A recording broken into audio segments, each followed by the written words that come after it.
2026 பேரவைத் தேர்தலில் எதிர்க்கட்சிகள் தற்போது நம்பிக்கை இழந்திருக்காங்க. முதலமைச்சருடைய பேச்சு குறித்து பேசிக் கொண்டிருக்கிறோம்.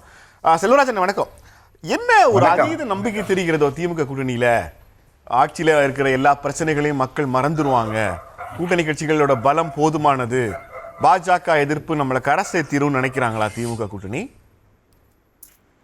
இல்ல, அப்படியெல்லாம் ஒண்ணும் இல்லை. ஆட்சியினுடைய சாதனைகள் திமுக கூட்டணியை நகர்த்தும் என்பது ஒரு புறம்.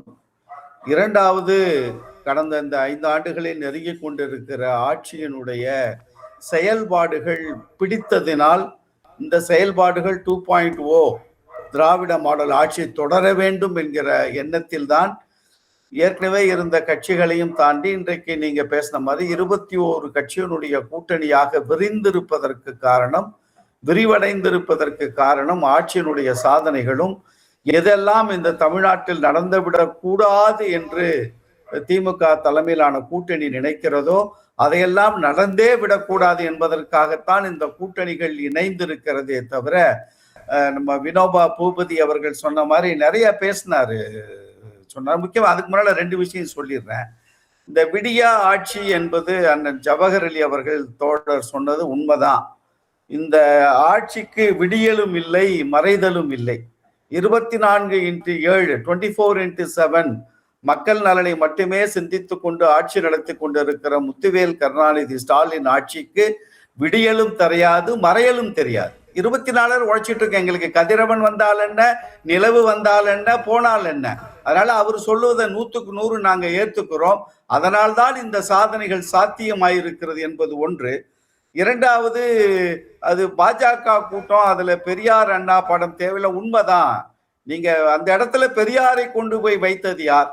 அந்த இடத்துல அண்ணாவை வைக்காமல் இருந்தது யார்? ஒண்ணு வைக்காமல் இருந்திருக்கணும். மோடி அமித்ஷா படத்தை வைத்து விட்டு அதை வணங்கி விட்டு நீங்கள் உள்ளே சென்று இருக்கணும். வைத்த படத்தை எடுத்து அந்த இடத்திலே தாமரையை வைக்கிற ஒரு கேவலமான நிலை ஏற்பட்டது என்பது அண்ணா திராவிட முன்னேற்ற கழகத்திற்கு மட்டுமில்லை, நூற்றாண்டு கால திராவிட இயக்கத்தினுடைய தந்தை பெரியார் அவர்களுக்கும் அண்ணா அவர்களையும் அவமானப்படுத்தி வைக்காம இருந்திருக்கலாம். நான் தப்பே சொல்லல. செல்வராஜன், ஒரு 2 நாளைக்கு முன்னாடி நம்ம நிகழ்ச்சியில கருநாகராஜன் வந்திருந்தாரு. நான் அவர்கிட்ட இந்த கேள்வியை கேட்டேன்.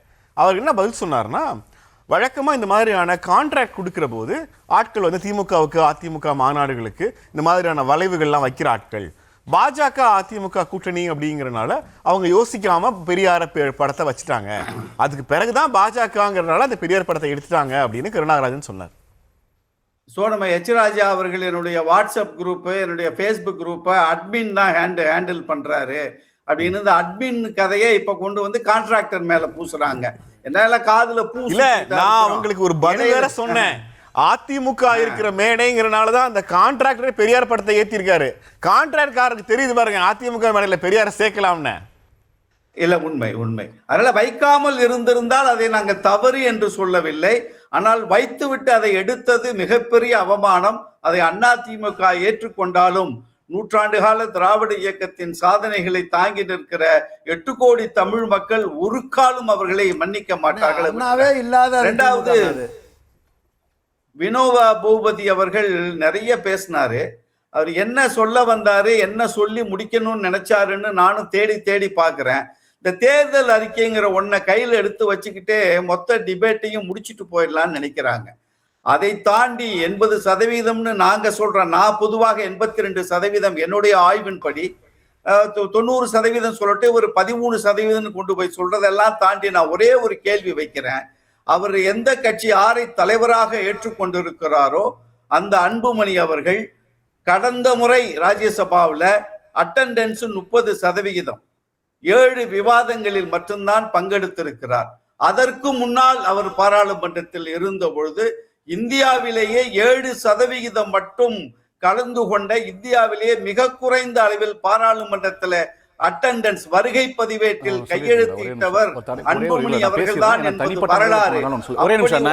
தனிப்பட்ட விஷயம் இல்லைங்க. ஒரே நிமிஷம் நான் சொல்லிடுறேன். காரேனா ஒரே நிமிஷம், இதை கேட்டுங்க. நீங்க வந்து பெரியார் அண்ணா அப்படின்னும் போது பம்பரம் சின்னத்திற்காக உயிரை விட்ட தியாகிகளை, உயிரை தன்னைத்தானே எரித்து கொண்ட தியாகிகள் உங்களுடைய கட்சியினுடைய வைகோ அவர்கள் இருக்காங்க, ஓகேங்களா? ஃபர்ஸ்ட் நீங்க என்ன பண்ணணும்னா அனாலிசிஸ் பண்ணுங்க. இது எங்க கட்சியோட தலைவர், கட்சியில் இருக்கிற பல வேலைகளுக்கு மத்தியில் அவர் அந்த வேலையை பண்றாங்க. நீங்க எதுவுமே கேட்கலன்னு சொல்லி பொத்தாம்பதுவா தனி மனித தாக்கல்கள் போறீங்க. நான் இப்பயும் நீங்க பெர்ஃபார்மன்ஸ் பத்தி இல்ல நான் வைப்பது ஒரு நிமிஷம் பெர்ஃபார்மன்ஸ் பத்தி பேசினீங்கன்னு வெச்சுக்கோங்களேன். ஒரே நிமிஷம். கலைஞர் முதலமைச்சர் நான் சொல்லி முடிச்சறேன். நான் சொல்லி முடிச்சறேன். ஒரே நிமிஷம். புரியலையா அது? ஒரே நிமிஷம். நான் சொல்றேன். பதில் சொல்றேன். கலைஞர் பேசுங்க. முதலமைச்சர் ஜெயலலிதா வந்து முதலமைச்சருக்கு வந்து கலைஞர் எத்தனை தடவை அவைக்கு நான் பேசணும். அவைக்கு எத்தனை தடவை அவைக்கு கருணாநிதி அவர்கள் என்ன இருக்கு? நான் கேக்குறேன். கலைஞர் கருணாநிதி நான் கேக்குறேன். கருணாநிதி பிடிக்காம வரலீங்க. ஏன் போல? அப்ப மக்கள் பிரதிநிதி நீங்க சொல்லுங்க. நான் சொல்ற ஒரு செகண்ட். கருணாநிதி சார் நீங்க கருணாநிதி 90 வயசு 90 வயசு ஆனது ஒரு 90 வயசு 90 வயசு நீங்க பேசுறீங்க. நீங்க மடை மாற்ற வேணாம். இல்ல மடை மாற்றல. 2001 ஒரு செகண்ட் சார் நான் ஒரு சொல்றேன். இல்ல நான் ஒரு 2001 2006 போய் பாருங்க. 2011 2016 அது வேற. அவர் முடியாம போனதை வச்சு நான் பேசுற அளவுக்கு நான் திறந்தாழ்ந்து போல. நீங்க காரை செல்வராஜ் அவர்கள் மதிமுகவை சேர்ந்தவர், அவர் பேசட்டும், அதை பத்தி எனக்கு கவலை இல்ல. பெர்ஃபார்மன்ஸ் இவ்வளவு பண்ணோம், நாங்க மதிமுக இத்தனை வர்றீங்க நாங்க இத்தனை விஷயம் செஞ்சிருக்கோம், பெர்ஃபார்மன்ஸ் பேசல. நீங்க திருப்பி தனி மனித நீங்க சொல்ற பெர்ஃபார்மன்ஸ் சொல்லுங்க. அண்ணா என்ன சொன்னாரு? இந்த பெர்ஃபார்மன்ஸ் சொல்லுங்க. உங்களுக்கு ஒரு நிமிஷம் ஒரு நிமிஷம்